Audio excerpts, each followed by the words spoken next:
Welcome to Caching in the Northwest. This is the podcast from the birthplace of geocaching right here in the great Pacific Northwest. Now, it's Thursday night at 9 p.m. Pacific. I'm Chris of the Northwest, and we're going to talk about geocaches and geocachers from here and all around the globe. So while you're finding all the treasures you had in the pockets of your winter coat, we'll be caching in the Northwest. Why would you wear your winter coat? It's not yet winter. Or is it? We don't know. It's the confusing time. Because we're going to talk about caching in this changing autumn weather. Sometimes it feels autumnly. Sometimes it feels winterly. Who knows? Depends where you are. It could feel even summerly, I suppose, somewhere. But not here. Live audience, what's it feel like where you are? Share your comments and thoughts with us in the chat. We want to hear from you. But first, it's time to bring in our autumn ape. Some say he's contractually obligated to be here. And others say people are shocked when they find out he's not a very good electrician. All we know is he's called Land Monkey. That's funny. I won't see any resistance to that comment. Yeah. What's up? Too funny. All right. Well, Thursday night, it is good to be back here. We're all amped up. Sorry? You're all amped up. I am. That's all, folks. Okay. Any more electricity jokes? Oh, yeah. Not good ones. Yeah, no good ones. No. No, I don't have any currently. There we go. Okay. Well, that was a great show, folks. I hope you enjoyed it.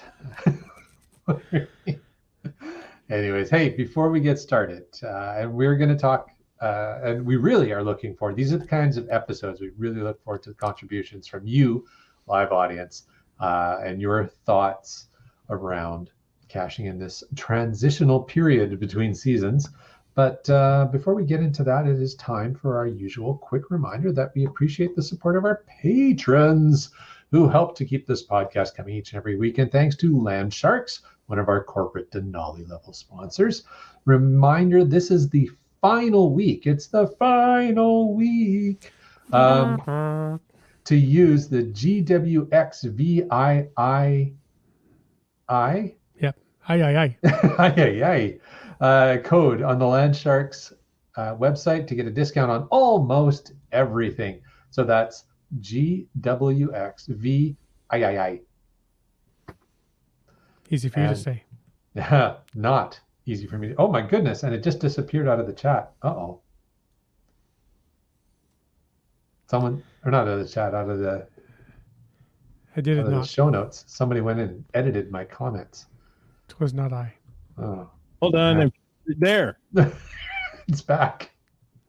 Thank you for letting me know I pasted instead of copied.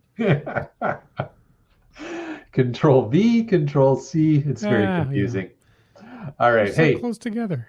Check it all out at landsharkz.ca, landsharks.ca. That is the code that is in the chat. Use that one. All right. Hey, and you know what else, folks?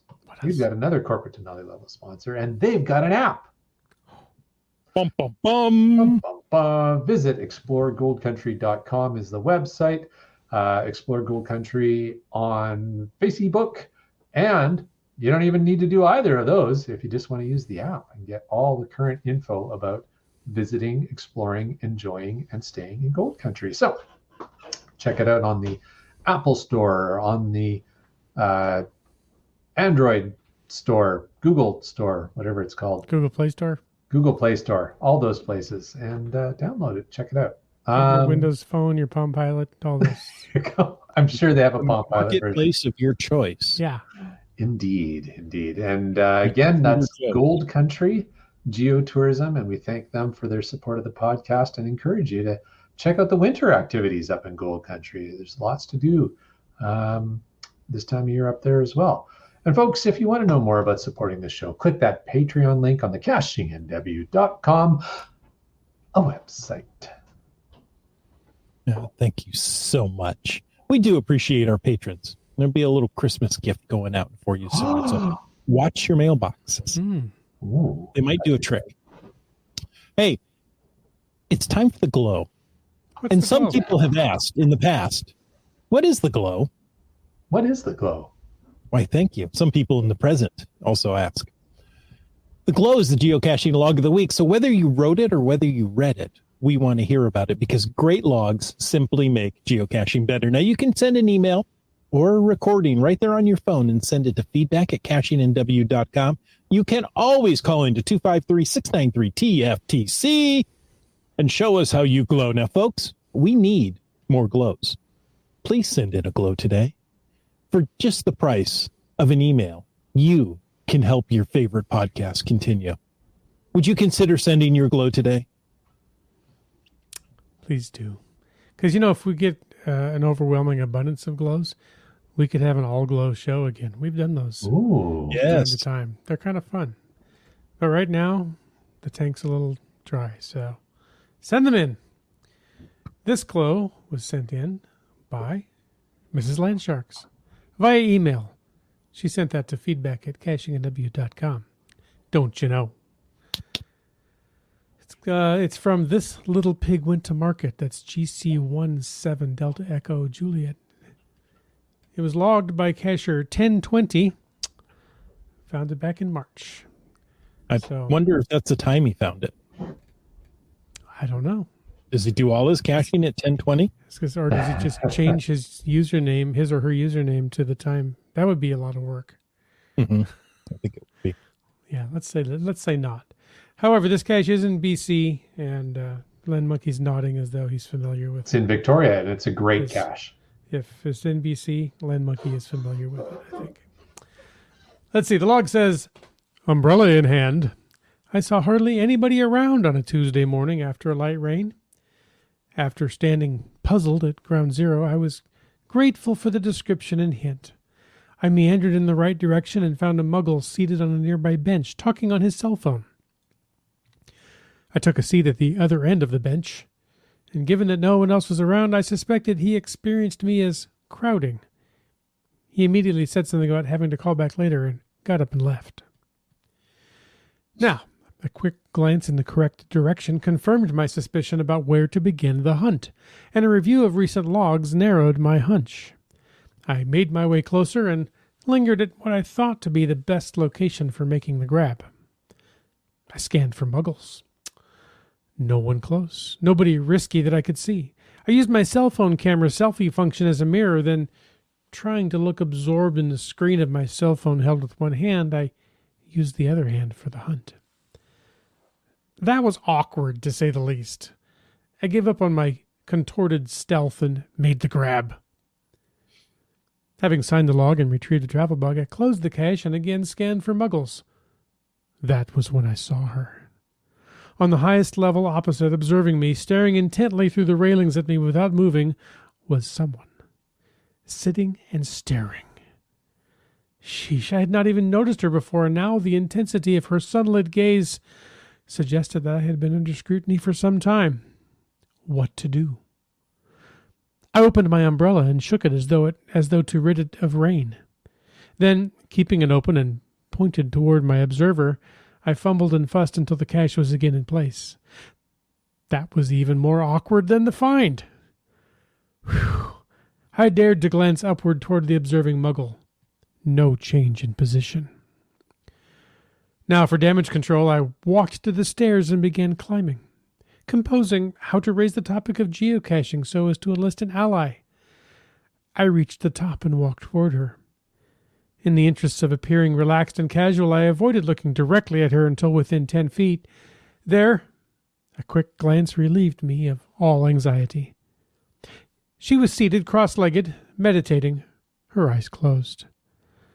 I caught a glimpse of her eyes fluttering open and shut as I passed, then I headed for the exit. Thanks for a fine cache in an interesting location. That's a great story. I was thinking it was going to be a statue. That would have been even better. Yeah, very funny. Yes, that is a great cache over in Victoria. Folks, it's got quite a few faves, so it'd probably make its way onto people's lists anyways if they're heading over there. But definitely put it on your to-do list. Yeah, GC17DEJ. So check that one out. Nice.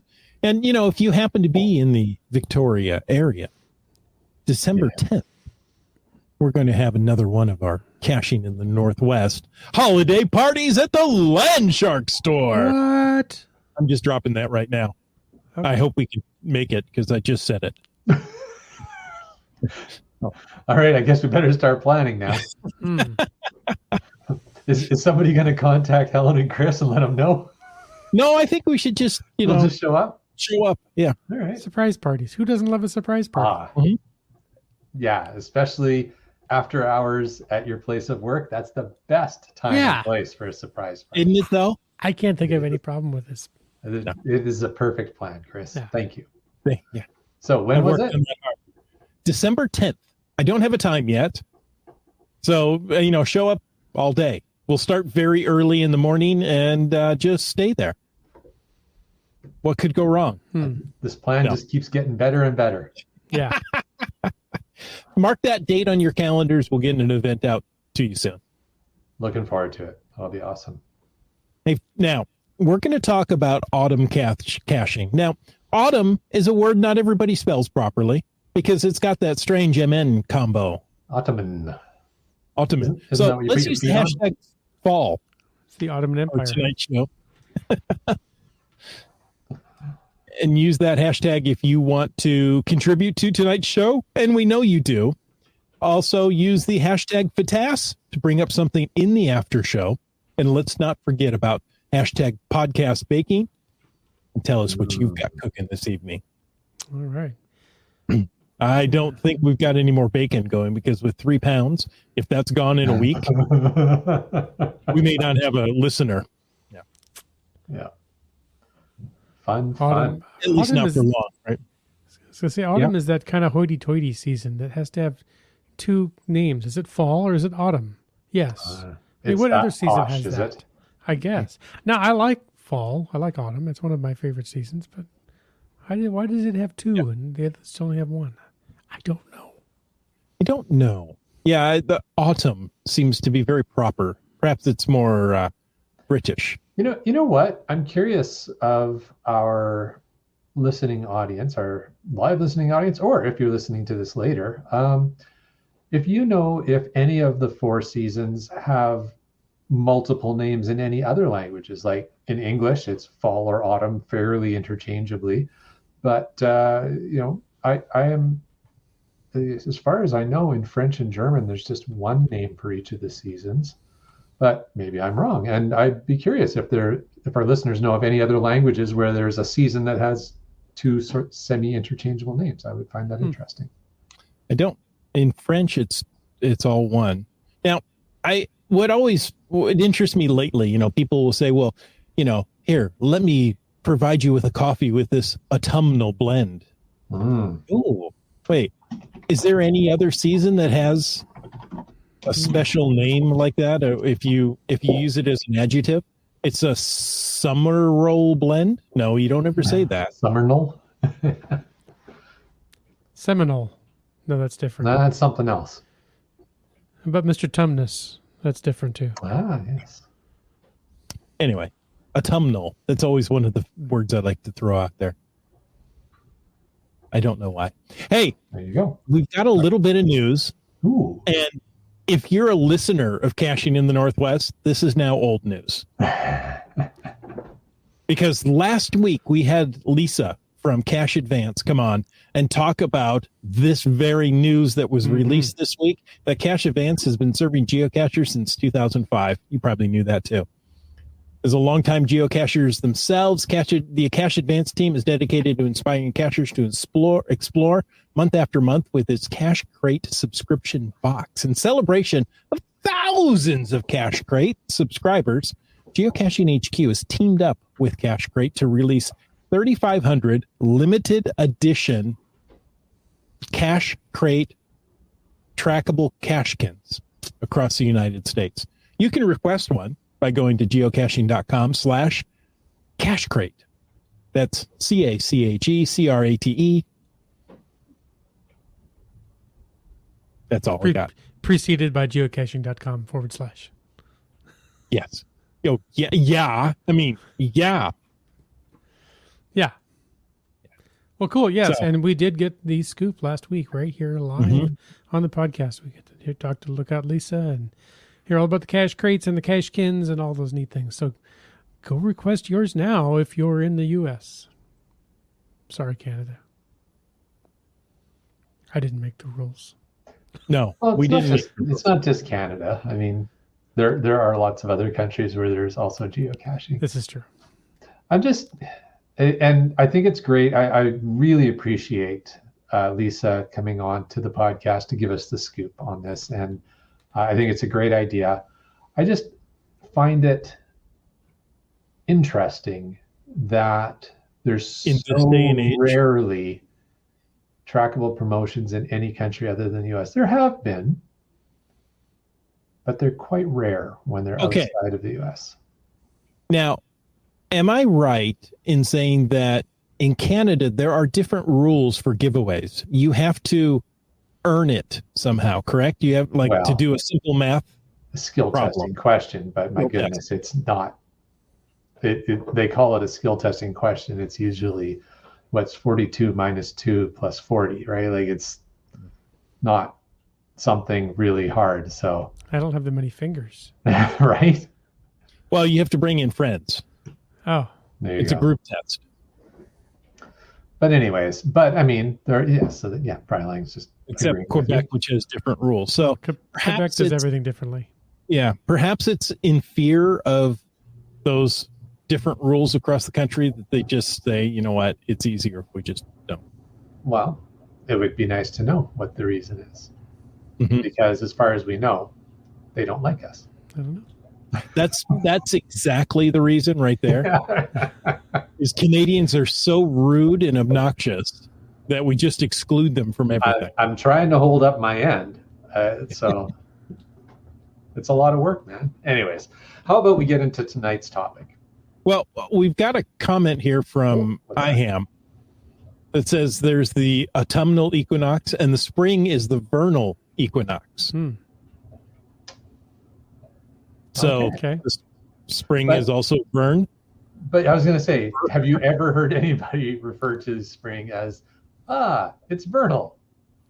I have a Feeling mighty vernal, vernal mix outside of coffee. today. For them. Yes, It's very yeah. vernal-like today. Yes. How about Uncle Vern? Yeah, he might say that. Yeah. But I get So, IHAM's point for sure. I do too. Thank you. I hadn't thought of that. And Starcasher wants to know, has there ever been a promotion that did not include the U.S.? There's been Canadian promotions that didn't come to the U.S. I don't know. Is that a fact?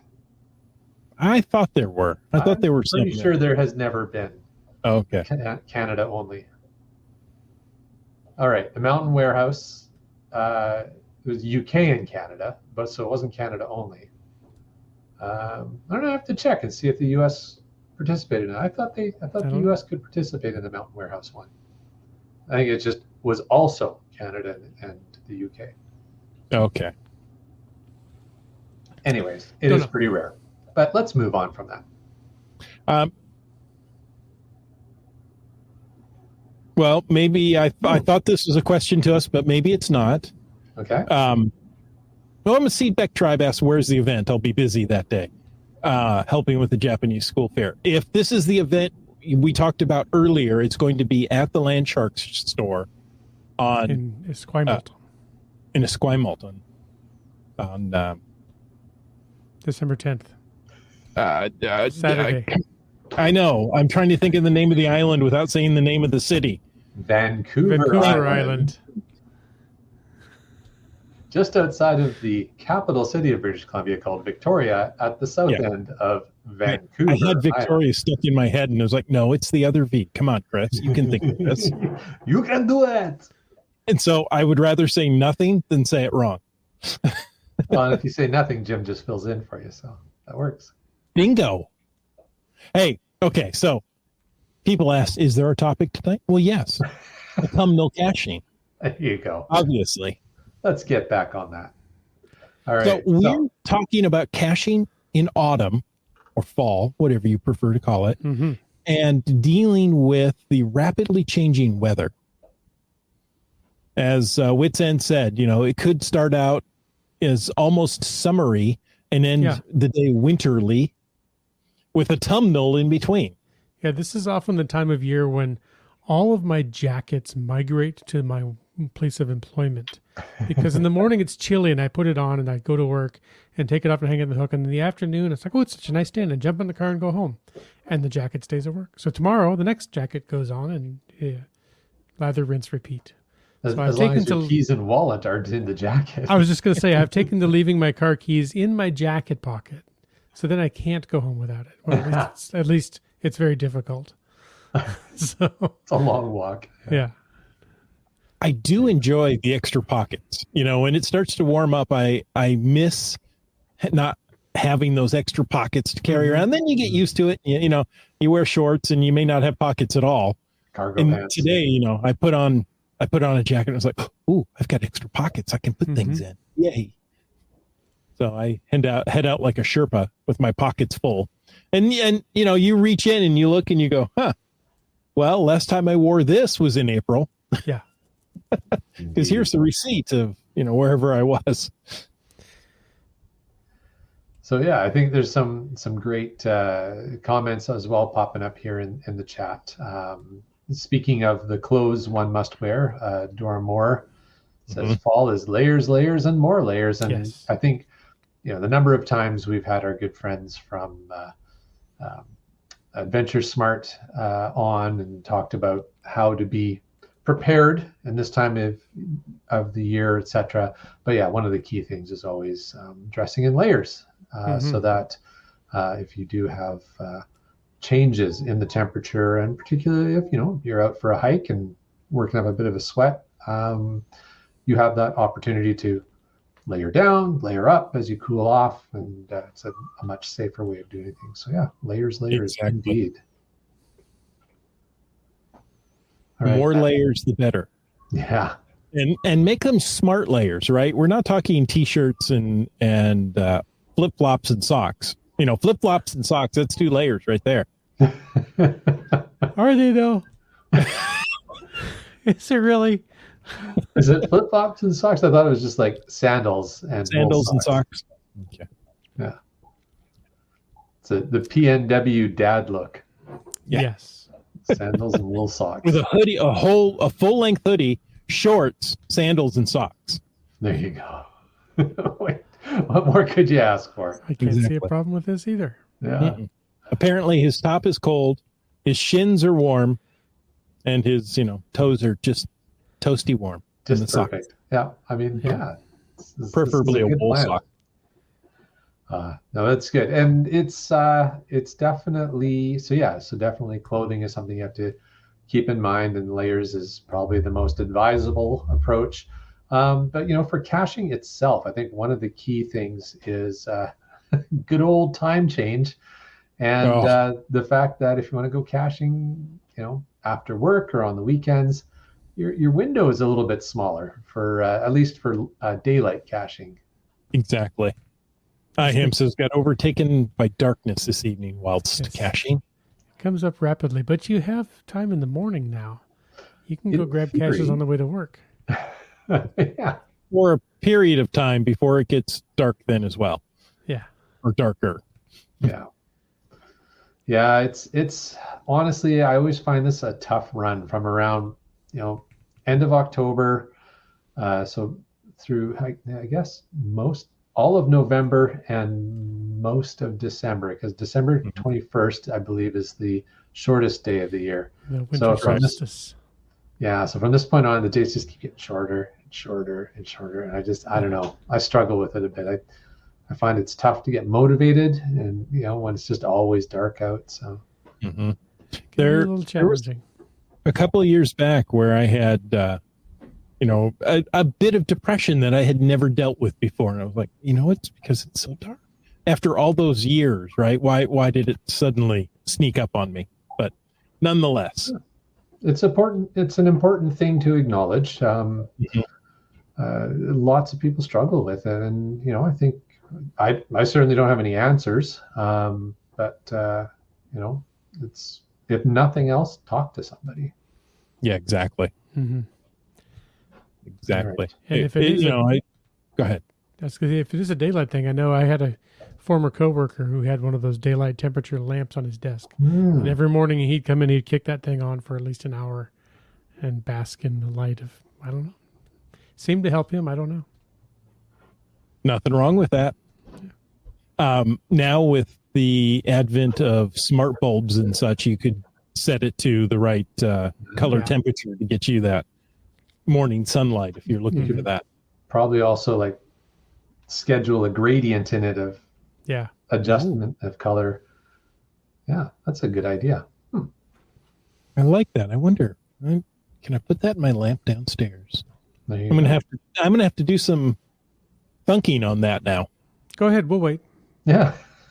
Yeah, hold the podcast. I'll be right back. Okay. All right. Well, while Chris goes and experiments with light bulbs.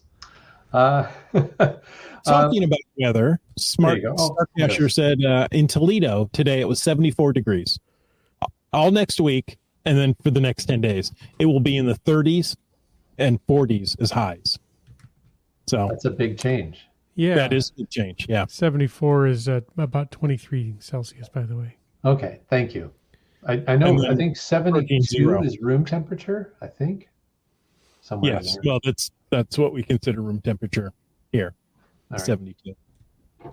I only know that because I have a thermostat that does Celsius and Fahrenheit. So I'm like, well, I'm setting it here, and I keep seeing that number. All right. Yeah. Seems awfully hot. Yeah, it's a crazy number. It's almost boiling. Yeah. All right. And Brylang shares, autumn felt very short this year. It went from summer to winter temperatures in about 2 weeks, and the leaves fell very quickly once the weather turned. #fall. Yes. Well, and I think Dora Moore made a comment about some of the leaves refusing to fall. It's been a very odd PNW transition. I'm sure it's been the same in Washington with the very weird transition this year. Mm-hmm. Well, September was gorgeous, and that carried on into October, which was very unusual, right? So, I mean, as a kid growing up, I remember my Halloweens, either it's 74 or it's 32. Right. And, that affected your costume. But Indeed. Yeah. So honestly, there is a costume on underneath this parka. Yeah. Yeah. But I think this year, that was one of the things I noticed. We came back from our trip to Europe, and we were in Northern Europe, and it was autumn-ish. The leaves were all turned, and it was a little chilly. We had a couple of days of rain and bundled up and such. And we fly back to Vancouver and get off the plane, and I was in the late afternoon, and I was like, what the heck? Like, did we time travel? Like, it feels like summer here. It was so weird to come home to Vancouver in mid-October to warmth. And this is not on. This is odd. So, yeah. So it's been, I guess our point collectively being it's been a weird and very sudden transition of seasons this year. Yeah. Exactly. Hey, we have a question from Stephen. Okay. That I want to touch on in just a little bit. So, Stephen, I've read your question. I've heard you, and we'll talk about it in just a moment. There you go. I love the acknowledgement. This year I'm looking for a thin waterproof outer layer. That's going to be my geocaching purchase, right? Hefty so that bag. I can. Oh, that would be good. Poncho, yeah. That I can wear out in the rain and then layer underneath to adjust for temperature. I bought a jacket like that I bought off of a recommendation from the chat lackey, and I really like that jacket. So I'll share the details with you later. But it was my go-to jacket for my trip to Europe, and it's the perfect rain shell. So definitely that's a really good idea. And that's something you need, right? I have heavy winter coats that are water resistant and snow resistant. Well, they don't work right now. They're a little too big, a little too hefty. Yeah. So I'm thinking I need to go for the rain shell, and then I can wear layers underneath that to keep me warm as needed. So Good plan, Uh, man. yeah. Oh, All right. yes. A big poncho, big enough to cover the house. It's a poncho villa. Poncho, yeah. Villa. There you go. So one of the things, and it's been kind of a weird year for that this year, but it's like it gets a little trickier looking for those caches when the leaves come down. The leaf litter. Yeah. Yeah. It makes it a lot more challenging. I think that's one of the things about this time of year. It's Mrs. Monkey's least favorite thing, besides the quickly fading daylight, is having to dig through leaves now to try and find a cache. I imagine that's pretty much the case everywhere. That is not a unique PNW experience, unless you're somewhere tropical where that just isn't an issue. But definitely anywhere seasonal. You guys have any thoughts about pro tips for making life easier when you have to dig through leaves for a cache? Metal detector. That works really well in plastic. A pokey stick is always good for ivy leaves or other kind of juniper shrubbery stuff. But I was thinking, I have had the opposite sometimes for caches that are hanging in trees that just disappear in the summertime. But you go out in the fall or winter, you go, oh, there it is. It's the only green leaf on this entire, deciduous tree. But yeah. By the way, there's still jacket discussion in there because Seabeg Tribe, you said you'd tell Chris, and she said, "What about us?" I'm like, Chris gets the info. So fair enough. I didn't think anybody else cared. Inquiring minds want to know. Chris later. No. There you go. But it is apparently the OutDry X Rain Jacket by Columbia. Huh? Yeah. So it's for men and women. There you go. It's from Columbia and it's called OutDry. That's kind of and what they've done is the jacket almost looks like it's inside out the way they've got it, but what they've got is tape over the stitching. So all the stitching is taped, which gives it kind of a bit of a weird look, but it's kind of a cool look, and it's just insanely waterproof, rainproof. So yeah, insanely. I was at an REI once years ago, and somebody said, I wanted some good rain gear. So I tried this and I took it home and I wore it in the shower. And she said, and my clothes stayed dry. And I thought, okay, I can go out hiking in this. Mission accomplished, right? Yeah. That's awesome. I love it. Nice. I did do some caching recently and found the container, but it was a birdhouse, right? It had a little tube in it where the log was supposed to be, but there was no lid and no log. Like, oh, bummer. Well, the container's still here. It's completely empty. And then I look, the leaf litter under the tree. I was like, well, let me take a little, so I'm trying to peel leaves off because, if I'm going to dig like this, I'm going to move everything. So I'm trying to peel off layer by layer. And I find the wet soaked log. Oh, well, at least there's a log here. We're getting, and I was just about to give up and my eye caught the little black lid. Yes, it was black. In sitting over there filled with water, and it's like, okay, well, at least now I've got a log and lid. There you go. I can put these things back together and put a needs maintenance log on it, because of course I didn't have the right size log with me. Right. I did check though. But again, leaf litter, right? If the leaves hadn't fallen, that would have been obvious of where the cache parts were. Right. Mm-hmm. So. Yeah, definitely the leaf litter situation. And I think, was it Komakino added and said over the weekend after our fall windstorm, which is another challenge we have this time of year, I went to find a cache that had the hint under natural camo. Well, there was natural camo all over the place because of the storm. So yeah, definitely that. And it also just kind of from a safety perspective too, right? Because lots of branches can come down and branches can snap off and you'd be sort of hanging precariously there and you don't know they're there. Widowmakers, you're kind of pushing the tree around to look for the cache and all of a sudden, death from above. So yeah, we call that snow here. White death from above. But, yeah, after those windstorms, natural camo can be lawn chairs, freeway signs, everything. It's just, you never know what's going to cover stuff up. Small Fair barnyard animals. Yes. We had some major nasty winds come through here. Yeah. So it would not surprise me to see motorhomes as natural camo now. No kidding. Well, and I think that's been a recurring theme in spring and autumn in the PNW in the last few years, is we get at least a couple of these big windstorms that come through. And yeah, I mean, from a geocaching perspective, all right, they make it a little trickier. But I think just from a being outdoors perspective is I think where I get a little more concerned for folks. And, obviously don't go out in the middle of the windstorm unless, you're me and you're stupid. But otherwise, Komakino caught it when I said natural camel by accident. Yeah. Thanks, Komakino. But it's very natural camel is very similar to natural racehorses, which is what a lot of the PNW uses as the base of the economy. Anyways, I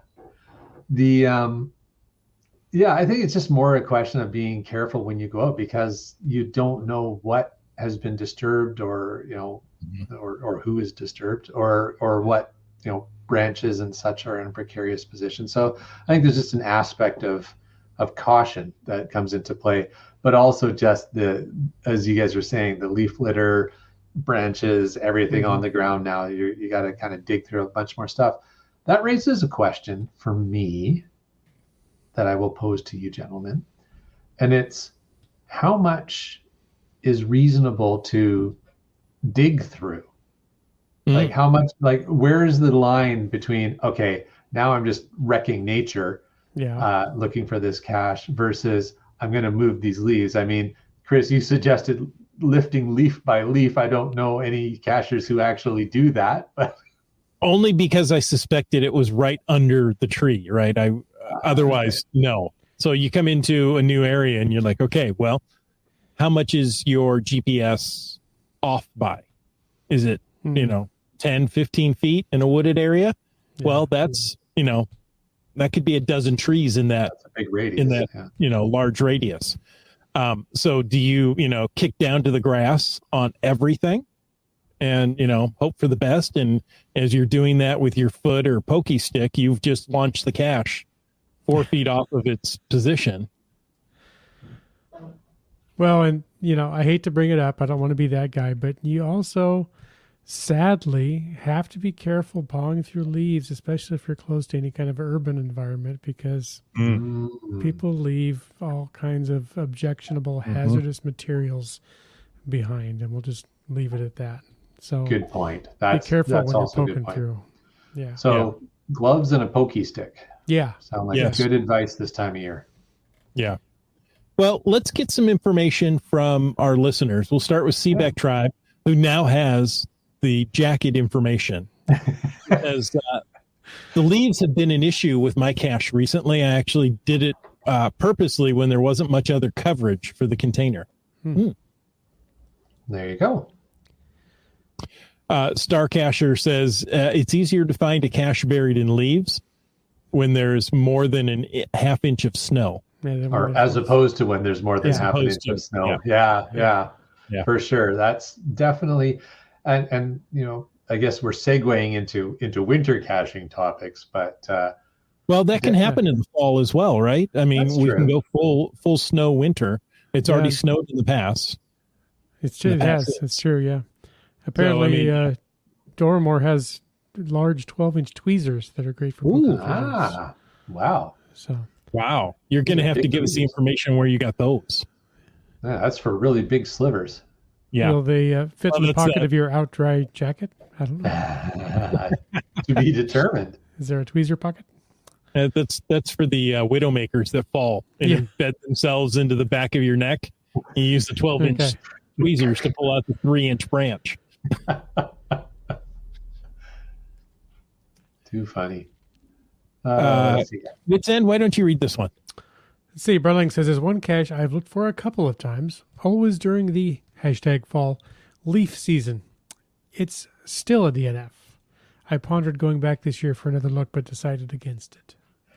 Is there a reason you always keep looking in the fall and don't try a different season? No, never been to Boston in the fall. Oh, I don't do anything. Yeah, I was going to ask if you're a pirate. Perhaps. let's What else see. we got? Well, What else you agreeing with Starcacher, to get an ammo can out of the ice took a bit. Yeah. Yeah. It can. Brian Lang tosses in Eastern Washington, natural camo includes tumbleweeds. That it can for sure. Good point. So yeah, White Coaster says there's, what does he say here? Can you pull that one up, Chris? There we go. There's wreaking nature or digging a cache out after a flood has moved a lot of earth on top of it. Well, there's a good point as well. When we get the atmospheric rivers, as we now call big rainstorms, and you get a lot of soil or earth or whatever or rocks or whatever gets moved around, and you may be in a situation where, if you're confident you're in the right place, but this is also the thing, right? Like, how much digging around are you going to do? I think that was to my leaf and debris question. How much digging around are you going to do if you're not really confident you're in the right spot? Yeah, Starcacher says, I kick the leaves clear from around every standing and fallen tree. That sounds like a full-time job. Yeah, but for me, it just increases the frustration of not trusting the accuracy of my GPS, right? My phone, to say, well, it could be here, it could be there, it could be over there. Where would I hide it? And that's never the spot that they chose to hide it. Chris, you're so kind in how you phrase that. Trusting it must be the accuracy of my phone. It couldn't possibly be poor coordinates. I want to go back to the tumbleweed thing. You need more than 12-inch tweezers. This news story is a couple of years old, but did you see this where there was so many tumbleweeds that they were trapping cars? Oh my goodness! Yeah. So, where is that? That's in Eastern Washington. As they've got tumbleweed that's at least 2 feet over a car. It's like a snowdrift of tumbleweeds. Yeah. Wow. I think that was 2 years ago, but yeah. Well, speaking of Washington, here's a segue, but since you brought that one up, speaking of Washington State and traveling on the highways, there was an interesting story, Wits End, you shared with Chris and I earlier today that relates to navigation. I'm drawing a blank. What did I share? It was with respect, or wasn't it Jim that shared it? Yes, it was Jim. It came from Como 7 News here in Western Washington, that Siri is seeing is road construction on I-90 as a closure. And as a result, to get you across the pass, it's directing you onto Forest Service roads. Lake Keechless Road, it looks like. Right near Keechless Lake, right up there, or Stump Lake, as we call it as we drive by, right? Yeah. So right where we have the Ape event, it takes you on those back roads, which are just dirt roads. They're not paved roads. And there's already been some snow up there, right? So, I watched that story. In fact, I showed it to my family this evening. I see the message here. You shared it. I did not. And I did. I do wonder how it was a nice combination there. I wonder how Cairo 7 and Como 4 feel about you mentioning Como 7. But, I mean, who's going to notice? Cairo 7. Sorry. Everything's Como. Everything's Como. It just absorbed it all. Everything's Como up roses? You know what that means? Neither one of them are going to become sponsors now. Oh, we were so close to landing them both as sponsors. I know. We'll have to reach out to King 5 instead. Yeah. Fox 13. Okay. Anyway, now that, the loss of income has impacted us, we won't know what to do. Go to click the patrons button there on the We really need our patrons now. Yeah. Because we just pooched it. Because Perry, Como, and Cairo, the city, aren't going to work at all. Nicely done, Como Kino. So anyway, they're Como Kino? No. Oh, Como Kino. Como There, Septino? there are homemade signs at this exit all over. Don't trust Google. Don't listen to your phone. Turn around. The pass is Siri open. lies. Yeah. So, Yeah. there's so anyway, Siri notices that she took the road construction as a closure and is trying to direct you on back roads to get around this. Yeah. So there you go. Things to be aware of. So if you're planning to drive across the Snoqualmie Pass this weekend and you use Siri to navigate or your iPhone to navigate, just be aware there is not a detour on Lake Keeshless Road right now. Yeah. Oh, Just gosh. 990. It's okay. Dora Moore shared about her tweezers. She said they were a gift, but you can order them from a particular online popular shopping site, probably one named after a major river somewhere. Yeah, probably a jungle site or something. Yeah. They are in the cooking utensils section. So there you go. Shouldn't Pro they be in the tips. geocaching section? One would think. Yeah. I don't know. I don't know how to fix these things. All we can do is ask all of our listeners to contact that particular website and encourage them to create a geocaching section. Can we just go edit the listing and include hashtag geocaching? Ooh, Why not? I'm sure they would let you. Oh yeah, I think so. It's like crowdsourced information, Yeah. right? That's how that works. Yeah. Okay. Crowdsourced coordinates. Okay, so That was a good episode. it was. All right. What's Oh, up? you know what? I was going to say, I put a question in here that I wanted to talk about, and now I don't see it, but I had to Control Z many times. Did you copy and paste it? Back out. Yes, I copied and pasted it, but I Controlled Z many times backing out to. Don't forget that you also promised to deal with Steven's question. Yes. Well, you know what? Let's do that. Let's do that. Yeah. I think we've covered this topic fairly well. Yep. So Stephen asked, how would you guys characterize the etiquette for little trinkets in a geocache? So Swag, I guess, is what we're talking about. Yeah. Well, so immediately Brylank says, if you take something, leave something of equal or greater value. That's the policy. Mm-hmm. Stephen says, value is so subjective. Yes. You mean like the shells and rocks I find in geocache and pine cones. Exactly.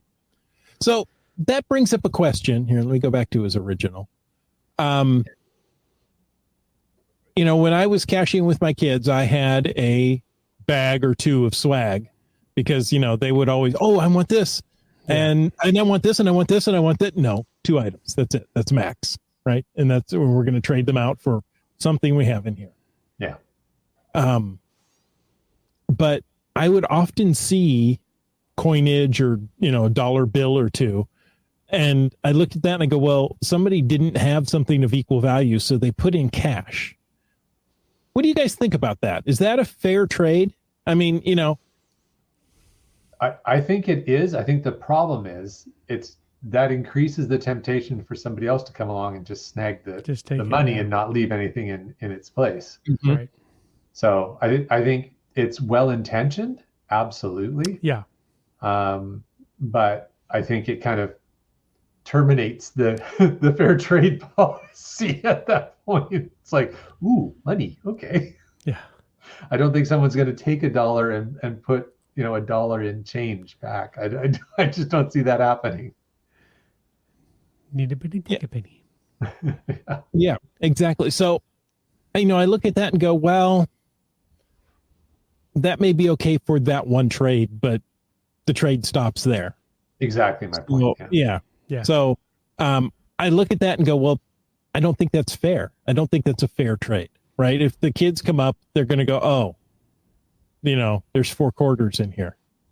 Whoop-de-doo. I was looking for, a toy. So, interesting that you brought up your children, because he said he's specifically asking this question because he has a toddler daughter who's where we want all the swag.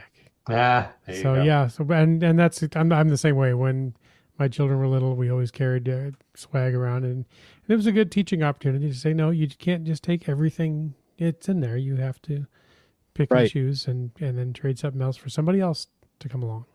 Mm-hmm. Yeah, Now no, that I'm that's old really, and they're grown and gone, I just don't take anything. But no, that's I think Chris's advice and Jim's advice there is really good advice for Stephen. So hopefully that's been helpful for you, Stephen. So, yeah, I mean, you're right. Value is subjective. Mhm. So leave something of greater value based on your experience for the next person. Yeah, Briarlang said the same thing. He had to teach his kids when they were little to just choose one item. Mm-hmm. There you go. Good stuff. Otherwise, they grew up to be those teenagers that take the entire bowl of candy from the Halloween porch. J-Car says, in the U.S., dollar coins and $2 bills are somewhat unique. True. True. And I will give you that. He will $2 always give you the bills are $2 very bill. unique in Canada as well. So are pennies. Yes. So Chris if you will found always- pennies in a cache, a Canadian penny in a cache, what would you do, Len Monkey? Would you think, oh, that's special, or has absolutely zero value? I would look at it as like, well, if somebody likes collecting pennies, awesome. Then, it's really has so little fiscal value anymore. Mhm.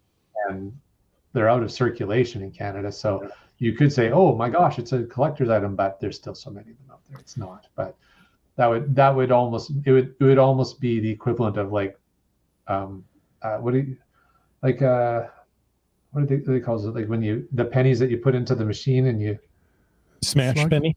smashed penny. Yeah. Oh, It's yes. kind of like the equivalent of something like that, right? Like you can't use it to pay for anything. The But it's elongated kind of a- coins. Yeah. Kind of a neat thing to collect. So I think in Canada that would be a valid thing to leave. Can in you though? Canada. I'm honestly curious. If I don't know, I found in my attic, somebody had like rolls of Canadian pennies. Can you take them to the bank and turn them in for cash? Are they still? I believe you can still turn them in Okay. at the bank. I know you for can't now. spend them at the store; they're not in circulation and Yeah. that kind of thing. But Yeah. I don't have those, so I'm not really worried. But it just made J-Car me knows where to curious. take all his Canadian pennies now. There you go. They're going to end up in the cache. They're going to quite up in caches, yeah. Well, good for you. I don't see anything wrong with that. Mhm. It weights them down too. So when the windstorm comes through or the Right. the rain tries to wash the Mhm. cache away, it's weighted down now, so it won't go anywhere. Yeah. With thousands of pennies. There you go. Problem solved. That's how we're going to keep the ape cache in place now. It doesn't need a chain and concrete base. Just load it up with Canadian pennies. Jeez, come on, you guys. Think this through. What were we thinking? I don't know. Too funny. That's funny. All right. Well, what else have we got here? Well, I've got one more question from Greenward. She posted or she emailed this to me a couple of weeks ago, and I haven't had the opportunity to respond. She says, I've been reviewing the Gold Country caches, and as expected, a number of them are disabled. I've also noticed that a number of the disabled caches have been found. Now, I'm wondering what the viewers, listeners thought of grabbing disabled caches. Presumably, they're disabled for a good reason, wildfire in the area, COVID, what have you. Why do some cachers feel they can basically ignore the CO's wishes? Well, there's a loaded question. Join us Now, next where did week. I We put talk that about rude soapbox? cachings. This is a hey geocache guy question. Dear geocache guy. Yeah, no kidding, eh? So first of all, I want to maybe address just specifically the Gold Country caches. So having recently spoken to the folks up in Gold Country, if there are Gold Country caches that are disabled, they are there's gestures coming from behind the curtain here. Go to commercial. There's Your call is very important to us. It will be answered in the order it was That's right. received. Please stand by. if there are Gold Country caches that are disabled right now, they're disabled for a good reason. They are actually being very active about managing their caches. So there are some that technically, yeah, you could get to them, but they're in areas where because of previous fires, landslides, etc., the land management is asking, please do not go into this area. There's not like a big fence up or gates or anything. Like, you can get in there and get the cache, but if it's disabled, I think to what Greenwords has said, absolutely. If it's disabled, just respect the CO's wishes, and it's been disabled for a good reason. Now I'm just speaking specifically about the Gold Country caches. Mm-hmm. We could get into a whole conversation about COs who disable their caches and forget to re-enable them and whatever, like a million scenarios. But specific to the Gold Country caches, if they're disabled, please don't go find them. They're intentionally disabled because they don't want you going in that area. So I'll answer the Gold Country piece, and then I want to hear from Jim about the other part of the question. Perhaps they know something about the area that you don't. It's possible. It's possible. It's also possible that they found the cache 6 months ago and go, oh, I never logged this. Although usually the log says that. Yeah, usually. But it's human nature, sadly enough, as to why do people do things they're not supposed to do? Why you got to be like that? Yeah. This is why we can't have nice things. There you go. Yeah. So hopefully that answers Greenword's question adequately. Just, geocachers are like the rest of the population. Some are good, some, well, a little less. Yeah. Some are good object lessons for your children. There you go. Let's start cacher sharing here on this topic. I found a temporarily disabled cache today. It was disabled a week ago because the cache no longer had a log. My GPSR was loaded 3 weeks ago, so I didn't know and found it and added it to a baggie with logs. Well, there you go. So I think that's a really interesting case in point. I often have had situations where because I cache my GPS, and if I leave for a road trip and something happens to that cache between the time I left and the time I get there, that could be the case. And good for you, Start Cacher, that when you did find it, you did the maintenance on it, which was the only thing wrong with the only reason apparently that one was disabled. So well, and that the stock answer for so many things is it depends. Yeah. Because maybe it was disabled because who knows? It needed maintenance or whatever, and you were able to provide that maintenance. Great. As a cache owner, I would appreciate that with a note or a log that stated that, so that people know what you found. And usually, if it's disabled, I would hope there's a reason in the log, in the description, as to why it's disabled. Right. Hey, this finishes the construction. Hey, this trail is going to be shut down for the winter. Something. Yeah. Yeah. I have a earth cache that's on Highway 410, and that road gets shut down during the winter. So I've taken to the habit of disabling the cache during the winter just to discourage people from going to it. Remove the temptation. Yeah. Exactly. They may find a way to get into it, and they shouldn't. Fair enough. The road is closed for a reason. There you go. All right. Well, Chris, your goal is an hour, and I think we've hit an hour. We've hit an hour. How about that? Hey, folks, thanks for tuning in. We hope you enjoyed this episode of Caching in the Northwest. That's right. And before we go, we want to take a moment to thank Land Sharks and Gold Country Geotourism, our corporate Denali level sponsors. landsharkz.ca, landsharks.ca is the outdoor adventure and geocaching store. Check them out online, and they are shipping those online orders daily. And for absolutely amazing geocaching adventures, check out Camels. Check out exploregoldcountry.com or download the app. Those are natural camels, by the way. Yes. Well, in fact, there is actually some history about camels in Gold Country, but I'm sure our chat folks will jump on that one. Anyhow, we want to thank our faithful Denali level supporters. That's Land Sharks, Gold Country Geotourism, Team Squirrel, Groovy Owl, and Cachly, the geocaching app. If you want to know more about supporting this podcast, click that Patreon link on the cachingandw.com. Camel. Website. It's a website, not a camel. Like Ackerdoc did. And Fairwood West. And Sprouter. Our newest one, the R Not Dot family. That just rolls off the tongue. Yeah. I think it's a website, or not dot family. Anyway, how about Logwork? Kennel Barb. Sega Hove. Kev MacD. Our favorite appliance, the LG 9000. The Dora Moore. Limax. Dick Magnet. It's you, back. MC3 Cats. And keeping the numbering going along, Keats 94. Skyhawker. J-Car. Boomer 365. Terrible Lunch, Great Cacher. Gas Station Tuna. Camp Clan. Flagman. GSM times 2. Beach of Washington. Antaeus. Wet Coaster. Greenwords. Kid Vegas 19. You Talks to Rocks. Hemnerf. Corscott. GeoNav Pro. Drexler. Just finding our way. B Pendragon. Donners. Al Robrick. Subway Mark. RE 54321. CRS 98. Kitty Quest.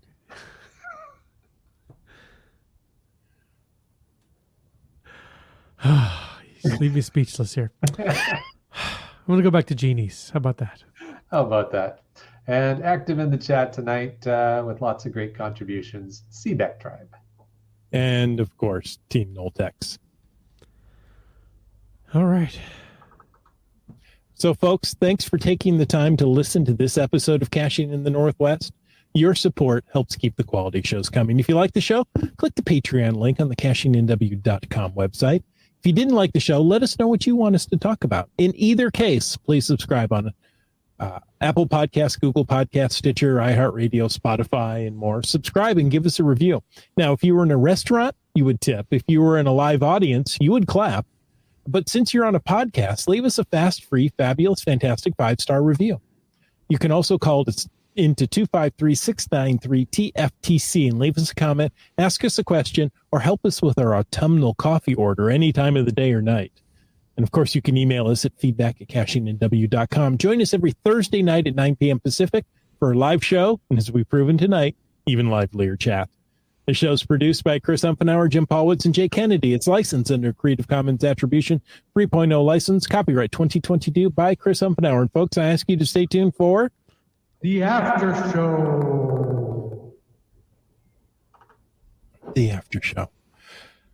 Do we have an after show? A little bit. See, is there?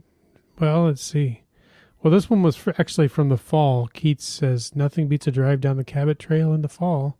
Those different colors. And he says nothing, but, you know, you can't beat a nice MLT, a mutton isn't made up when the mutton is nice and lean. Nice and lean, yeah. I really like Union Avenue in Tacoma. Now, the unfortunate case with the high winds has, you know, removed all the trees or the leaves from the trees. Or the And trees. some of the trees. So, I mean, you know, it's a beautiful drive, you know, large arbor covered boulevard, but yeah, not so much right now. It's a nice drive, yeah. There you go. Very good. All right. Wet Coaster shared in the chat. Oh, before you jump to the keys, Wet Coaster shared in the chat, said camels in gold country. It seemed like a good idea at the time. What could go wrong? Is that like chickens in Hawaii? I think it's very similar concept. Yeah. Yes. There's no natural predator to the camel. Probably lots of natural predators to the camel, really. Keats says a new episode of Keats 94's Geocaching Adventures goes live at 5 a.m. tomorrow. He is an industrious fellow. Mm-hmm. All the searching sass at Sassamat. All right. Where does he come up with these names? There you go. He's trying out a new V-logging gimbal at beautiful port. or lake near Port Moody. So the pans and tilts and hiking videos shots should be smooth and buttery. There you go. Buttery. I can smell Indeed. it now. Okay, it's vlogging. I just All like right. to be silly. Hey, folks, Yes. thanks for tuning in. And until next week, get out and get caching in the Northwest. I think I will.